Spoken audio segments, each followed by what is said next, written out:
बिस्मिल्लाहिर्रहमानिर्रहीम। तमाम देखने और सुनने वालों को मेरा सलाम।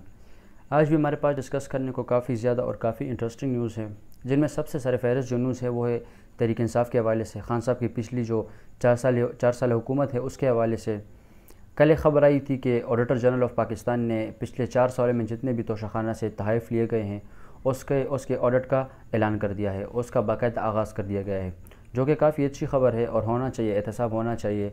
लेकिन एहतसाब सबका होना चाहिए। क्या ही अच्छी बात होती कि ऐलान किया जाता, ये कौम को बताया जाता कि पिछले 75 सालों में जितने भी तोशाखाना में जो तहफ़ आए हैं, जिन जिन ने वो रिसीव किए हैं, जो जो तहफ़ अभी भी पड़े हुए हैं, या जिसने उससे जितना फ़ायदा लिया है, उस सब का ऑडिट होना चाहिए था। लेकिन ऑडिट करना है सिर्फ़ खान साहब का। पिछले 4 सालों का ऑडिट करना है, क्योंकि खान साहब को टारगेट करना है, पॉलिटिकल पॉइंट स्कोरिंग करनी है। तो मेरे ख़्याल में मैं उस पर तनकीद नहीं कर रहा कि पिछले 4 सालों का ऑडिट नहीं होना चाहिए, बिल्कुल होना चाहिए।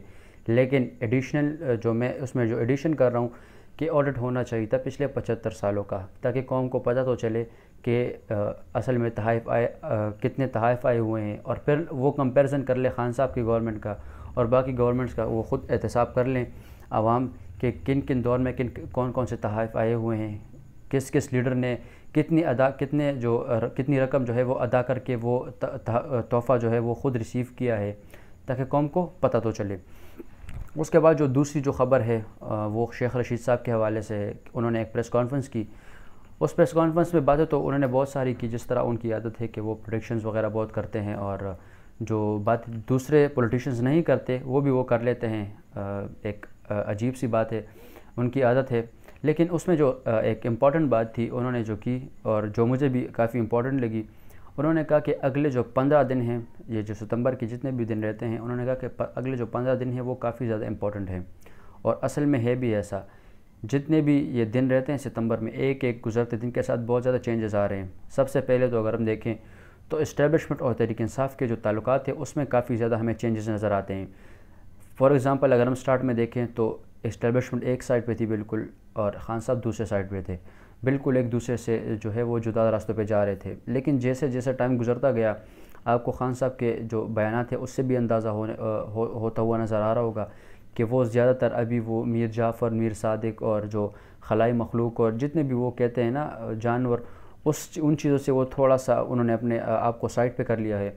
और जितने भी उनके जो बाकी लीडरान हैं जो बात करते हैं, तो उनका ज़्यादा जो अभी टारगेट, पहले तो उनका टारगेट जो था वो हुकूमत नहीं थी, उनकी टारगेट वो सिर्फ इम्पोर्टेड हुकूमत कहते थे और ज़्यादा वो फोकस करते थे एस्टैब्लिशमेंट पे।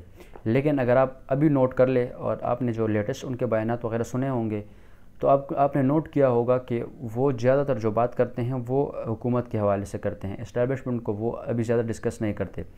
तो इससे लोग ये अज्यूम कर रहे हैं, और ख़ास तौर पर उन्हें जो एक इंटरव्यू दिया था कामरान खान साहब को, जिसमें उन्होंने कहा था कि आर्मी चीफ़ की जो एक्सटेंशन है उसके बारे में बात हो सकती है, तो उससे बहुत ज़्यादा लोग अज्यूम कर रहे थे कि हो सकता है कि खान साहब की जो है वो कुछ बैकडोर मीटिंग्स चल रही हों। और जिसका एक ख़बर भी आई थी कि सदर मुमलिकत ने 2 बड़ी शख्सियात की मीटिंग करवाई, उनकी सुलह करवाने की कोशिश की। पर्सनैलिटीज़ के बारे में नहीं पता, लेकिन ये अज्यूम किया जा रहा है कि ये एक बंदा जो है वो इस्टेब्लिशमेंट से और दूसरा तहरीक इंसाफ से ये बंदा ये माने जा रहे हैं। तो ये लोग अज्यूम कर रहे हैं कि हो सकता है कि तहरीक इंसाफ और जो इस्टेब्लिशमेंट है उनके दरमियान कोई ना कोई जो है वो एग्रीमेंट होने वाला है, जो कि हुकूमत के लिए जो है वो काफ़ी अलार्मिंग है। उसके बाद जो दूसरी ख़बर है वो फवाद चौधरी साहब ने एक प्रेस कॉन्फ्रेंस की, और उन्होंने भी कुछ इंपॉर्टेंट चीज़ें बयान की, जिसमें सबसे इम्पॉर्टेंट जो बात थी वो उन्होंने कहा कि अगर हुकूमत ऐलान कर दे, इलेक्शन कॉल कर दे, तो हम हर चीज़ पे उनके साथ बात करने को तैयार हैं। लेकिन ये जो डिमांड है ये कितना वैलिड है, इसकी कितनी अहमियत है, मैं भी आपको बताता हूँ। ये डिमांड पीटीआई स्टार्ट से कर रही है, ये कोई नई बात नहीं है। लेकिन अगर हम दूसरी साइड पे हुकूमत के जो पॉइंट ऑफ व्यू हैं उसको देखें, तो वो स्टार्ट से यही कह रहे हैं कि हम इलेक्शंस अपने टाइम पे होंगे। और एक पॉइंट पे तो फजलुर रहमान साहब ने ये भी कह दिया था कि जब आर्मी चीफ़ की जो टेन्योर है उसमें तोसी हो सकती है, तो पार्लियामेंट के जो टेन्योर है उसमें भी तोसी हो सकती है। इससे ये अंदाज़ा होता है कि अर्ली इलेक्शन तो दूर की बात, वो तो अगले अगस्त सितंबर तक जो है वो इलेक्शंस नहीं करवाना चाहते, इसलिए तो वो यही बात करते हैं। तो और दूसरी बात, इलेक्शन वो क्यों कॉल करेंगे? उन्होंने इतनी बड़ी सियासी जो कीमत है वो अदा की है, किस लिए? नवंबर के लिए, نومبر کی اپوائنٹمنٹ کے لیے انہوں نے اتنی بڑی سیاسی جو قیمت ہے وہ چکائی ہے، جس کا بارہا وہ ذکر کرتے رہے ہیں۔ خواجہ آصف نے بھی کہا تھا کہ خان صاحب اپنی مرضی سے کوئی تقرری کرنا چاہ رہے، جس کے بعد ہماری جو سیاست ہے وہ بالکل ختم ہو جاتی۔ تو انہوں نے اتنی پولیٹیکل قیمت ادا کی ہے اس کی، اب اگر وہ یہ اپوائنٹمنٹ بھی نہ کر کے جائیں تو یہ تو ان کے لیے بالکل ایک پولیٹیکل سوسائڈ ہوگا۔ تو فواد چودھری کا یہ جو مطالبہ ہے، یہ تو اگر پی ڈی ایم کے پوائنٹ آف ویو سے دیکھیں تو بالکل ہی ایک انویلڈ اور ان کے لیے ناقابل قبول ہے۔ دوسری جو امپورٹنٹ جو نیوز ہے وہ ہے خواجہ آصف کی ایک پریس کانفرنس۔ انہوں نے بھی کچھ سیم چیزیں کہیں، لیکن انہوں نے یہ کہا کہ جو آرمی چیف کی اپوائنٹمنٹ ہے وہ شہباز شریف ہی کریں گے، اور شہباز شریف نواز شریف کی جو حمایت کے ساتھ ان سے مشورہ کر کے، ابھی وہ شہباز شریف صاحب جو ہیں وہ لندن میں تھے، تو ہو سکتا ہے انہوں نے نواز شریف صاحب کے ساتھ ملاقات کی ہو، ان سے کوئی مشاورت کی ہو،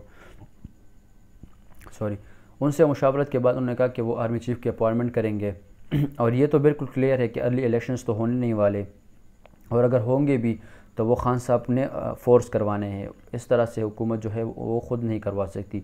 ہاں یہ ضرور ہے کہ حکومت جو ہے وہ اس ٹائم بہت زیادہ پریشر میں ہے، اور اگر خان صاحب ایک ایسے اماؤنٹ میں لوگوں کو نکال سکے باہر، اور یہ ہو سکتا ہے کہ وہ خان صاحب نکال بھی لیں، کیونکہ لوگ بہت زیادہ فرسٹریٹڈ ہیں، بہت زیادہ لوگ پریشان ہیں، جتنی مہنگائی ہو چکی ہے، تو اگر وہ خان صاحب کو سپورٹ کرتے بھی ہیں یا نہیں بھی کرتے، لیکن ہو سکتا ہے کہ وہ خان صاحب کے ساتھ باہر نکل جائیں اور ایک الیکشن فورس ہو جائے۔ لیکن اس کے علاوہ اگر وہ ڈپلومیٹکلی کرنا چاہ رہے ہو یا اسٹیبلشمنٹ کی وجہ سے کرنا چاہ رہے ہو تو ایسا ابھی کچھ ہونے والا نہیں ہے۔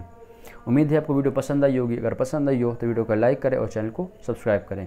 ملتے ہیں نیکسٹ ویڈیو میں، تب تک کے لیے اللہ حافظ۔